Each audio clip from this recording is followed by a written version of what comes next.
We're very lucky here in the UK. There's a lot of history around us and a lot of ancient buildings scattered across the land. Many of these ancient buildings and stately homes carry rich legends of hauntings, but what is it about these drafty old houses that makes ghosts and spirits hang around? Are they ghosts or are they something else? It's over to the team for a few theories. There's a theory regarding haunted buildings with the composition of what they're built from. Quartz is a really good conductor of energy, as we know from televisions, radios, watches and all the rest of it. And a lot of quartz can be found in rocks and bricks and mortar. And the theory is quartz being that kind of conductor, it can absorb energy into the literal fabric of the building and store it. And under certain conditions can send out a replay like a video recorder. I do believe there's a lot of residual energy in buildings. Some buildings have good energy, some have bad. Some things had horrible things that have happened there, some buildings have good things. And I do believe it's a mix of a lot of energies. Some of the homes we've been into and we've investigated, some have a very dense energy. You feel it the minute you walk in, things happen instantly. They don't want you there, they don't want you to investigate, they know what you're doing.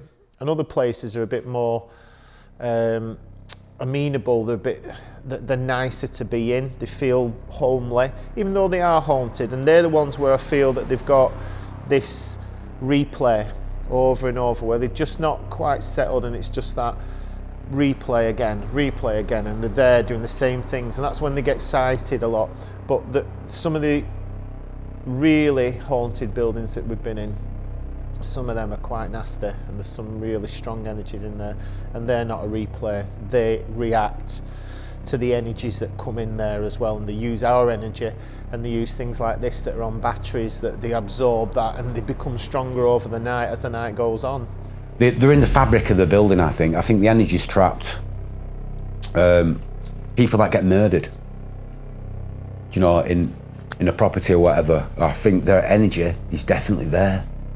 You know, it's a very suppressive energy. You know, you can go into, we went into some places, and as soon as you walked into these places, you knew it was a heavy, heavy atmosphere. It was very oppressive. You know, you didn't feel comfortable in there. You felt like you were struggling to breathe in some places. You felt claustrophobic even though it was open. You know, there's all these different feelings you get when you go in doing these investigations. Incredible part of the building that the Falstaff experienced. Shakespeare used to kind of come down here for a few beers, is that correct? So really, his godson lived here, William Walker, reputed to be his real son because he left him quite a bit of money in his will. But that's true or not, I mean, we don't want to. Right. Yeah. But yeah, no, he was supposed to have drunk. It was the 3 Tons Tavern, which was owned by a man called William Rogers, who was he was the inspiration for Sir John Falstaff in Shakespeare's plays and things. So yeah, we know that he used to drink here, and well, we've been told a little bit about the cobblestones outside about spirits of prostitutes, but we're not quite sure about that. Wow. But we do know that he used to drink here, yeah. So when you say you come back in time, yeah. I believe it's the age of the property and the amount of energy that's passed through there and the amount of history that's in these places. In 800 years on one site, lots are going to happen. Lots of things are going to happen. And what about, you know, the sightings? I mean, that's the business that we've come down to kind of look at today. I mean, has anybody ever seen Shakespeare himself, or has anybody ever seen? I don't think people have seen Shakespeare himself, so I mean, people do tend to see similar, see same people over and over again. Right. My one sighting, frustratingly, is, and here's the thing, it wasn't someone I would like to see, because we hear these stories of people here, and there's one particular spirit I would love to see her, never seen her. And of course, when you see these things, you straight away challenge your own perception. Things happen to you, and you just think, oh my God, and then afterwards you sit down and then you try and rationalise it, and I actually think that's a really good thing, because people come, they come on a tour or something, they say, oh, I'm a skeptic, sorry, and you're like, well, don't be sorry about that, because I think that's quite good, because then you can rationalise things, and sometimes it is just a beam creaking or whatever, but then sometimes you do get things which you really can't rationalise. We got a couple of poltergeists in the building who are supposedly children, and they're pickpockets. So there's two types of hauntings. We have residual and intelligent. Now, a residual one, this is the theory where it can be absorbed into the fabric of the building, and under certain conditions, a replay will happen like a video recorder. So you might see somebody that walks through a wall where perhaps there was a door at one point, and this individual is literally just going about something that happened hundreds of years ago in their lifetime. And you've got the intelligent type, where a spirit is actually conscious and aware of the people that are in the room, and with those spirits you can actually have interactions. So perhaps they'll communicate through EVP, electronic voice phenomena, through recorders, or they may be able to knock or tap on things, or the equipment that we've got out, they may be able to show themselves on a night vision camera as a light anomaly, or on the SLS camera as a stick figure. So those are the two types of hauntings. Why buildings are haunted could be a number of reasons, but emotion is the strongest one. They're hundreds of years old, some of these stately homes. There's been a lot of history gone through them, possibly a lot of deaths going through them as well, possibly murders, in these old stately homes. So like I say, the energy is going to cling to the actual fabric of the building. I believe haunted places get stronger because we make it so. We give them the energy. We bring that energy. Something could have happened traumatic in that building, and it's that kind of trauma and that kind of energy that's been released from the person that something's happening to, and it's been absorbed into the fabric. So perhaps a murder, some sort of trauma, and that's when we see those kind of replays, if it's a traumatic event. Why did you want us to stop? Well, you've heard us mention it a couple of times tonight about the last time. Because we'll conclude on this now, but why? Yeah. This room has seen a serious possession on a couple of occasions, and by a very malevolent spirit. Yeah. I'm right, London John? Yes, yeah. Yes. This room is associated with that spirit, with some of the things he did in this room. Did? Yeah. Yes. Yes. Some rather horrible things. I seen a knife, a curved shaped knife, flash right in front of me. And then I started feeling as though I was some kind of butcher, and that I'd brutally murdered 25 women. They come to a horrific, brutal, end of the life. It's horrible. What did he do? He was a butcher, wasn't he? He was. Yes, he was. Two young ladies. I can see a knife. I can see a butcher's knife. Did you just touch me on the I've just left-hand seen a side butcher's then? knife. You know what I mean? A curved blade. Please, can we put the light? You need to be careful of him. He's temperature is dropping. It's going ice cold. I don't want to Proper up to pieces and that, debowel them. Yes. Yes. How do you know that? I've just been told. Something moved. Someone's just go, fucking hell. Whoa. It's okay. Please stop it. I need to. This is fucking weird shit, this. There you go. Stop again. I want to move. take- And that's Faces gonna go. yeah, Keep it. I can sit in there and you are. It's freaking me out, that fella. Our most malevolent spirit, the most famous one, I'm sure, and you don't back me up on this, so maybe I'm wrong, but I'm sure that I've read somewhere he came from Sheffield.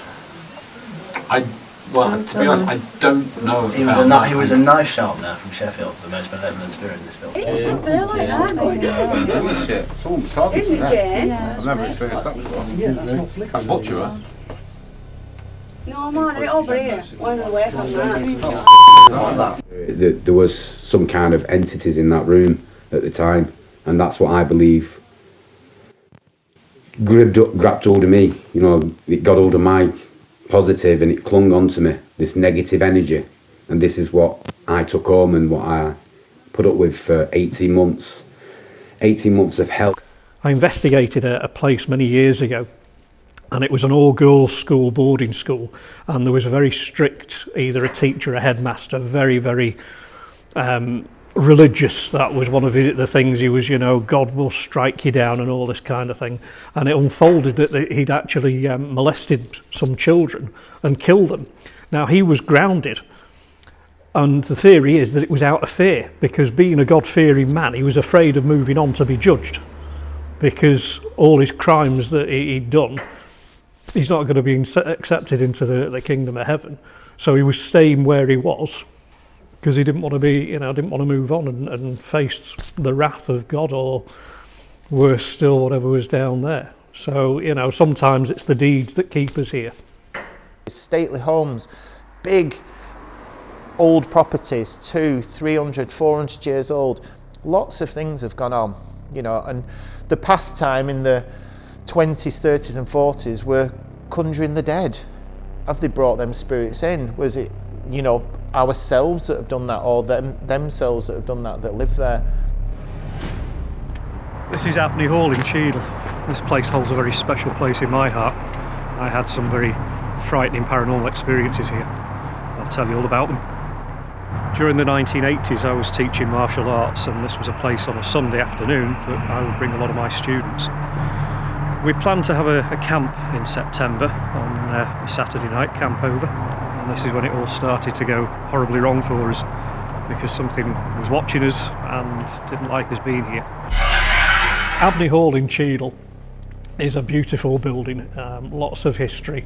There is supposed to be a haunting inside the actual building of a woman and a baby, and many times it's been heard a woman sobbing and a baby crying, and we're not sure about the details, but the theory is that at some point there was either an accident or she was pushed, and they were supposed to have gone over the staircase holding the baby, and they were both killed. But the outside, the grounds, had a lot more interesting things happen over a short period of time.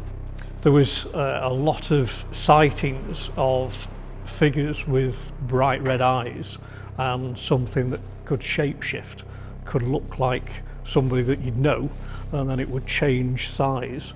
And I have to say that happened to me personally. And this is where we'd set our camp up on the first night, and we were doing some night training, and a few people had said that they'd seen people up in the top field. That area was somewhere that we weren't supposed to be going while we were training, because Abney Hall's a vast place, so we didn't want people wandering off and getting lost. So we told them that was an area you don't go. When we'd all congregated here, people were saying, oh, they've been up there and all the rest of it. Nobody had. So myself and the assistant instructor decided that we were going to go and have a look and see if anybody was up there. We're not that far from Cheadle Centre, and there's a lot of pubs there, so automatically we're thinking people are just out after they've had a drink and they're messing about. We went up there, we couldn't see anything, but there's a tree just up on the corner, and while we were having a look round, people were swearing blind that they could see somebody that kept ducking behind that tree. So we came back down and we watched, and we saw somebody. So we thought, you know, we'll catch them, we'll give them a fright, you know.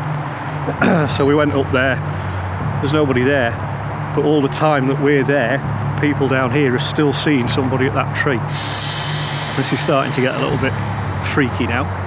So we came back and we decided to get tooled up.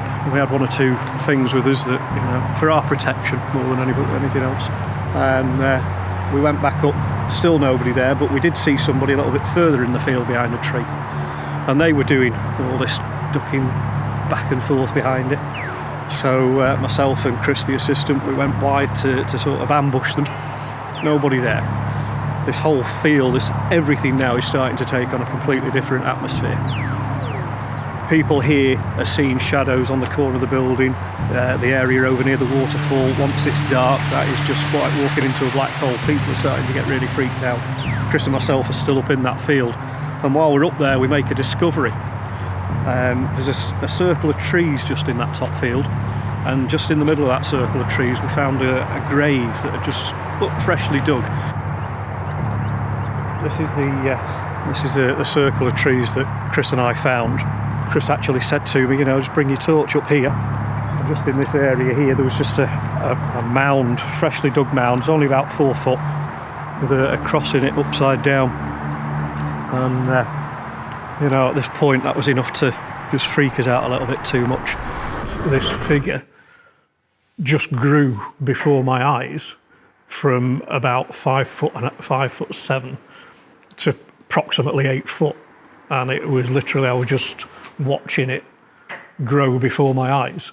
I have never run so fast. Usain Bolt could not have caught me. We had, you know, the whole night things were happening. We had we heard an absolutely blood-curdling scream at one point. We were congregated on the field down there, and it was just, it was unearthly, you know, but we thought it's got to be somebody. So we went round the front of the building and we saw 2 couples walking through. So straight away, it's somebody that, you know, it's one of these people. So we accompanied them, you know, just sort of shooed them out. We're trying to look after people at this point because we don't know what's going on. And one of the girls said, you know, I've never been through here in all my life. She said, I feel a bit sensitive. She said, I was drawn to coming here tonight. There's something not quite right. She said, spirits are on unrest. At this point, I wasn't into the paranormal or anything, so I'm thinking, oh, okay, that's the alcohol talking. As we were leaving them, just said, you know, what did you scream for? And they all looked at each other. None of us screamed. At that point, we're thinking, well, if it wasn't you, who was it? So we very quickly came back down to the rest of the group, and while we'd been gone, the group had been seeing shadows, hearing noises. It had been getting really quite freaky. Before we'd left them, we said to the girl said to us, she may feel the need to come back later, and sure enough, when it got light, she did. It's quite interesting because she pulled a bloody great big kitchen knife out of her pants. She said, nobody's going to be taking me tonight. It's my personal experience, but I know what I saw. Very rarely run from anything, but on that occasion, yeah, it was scary.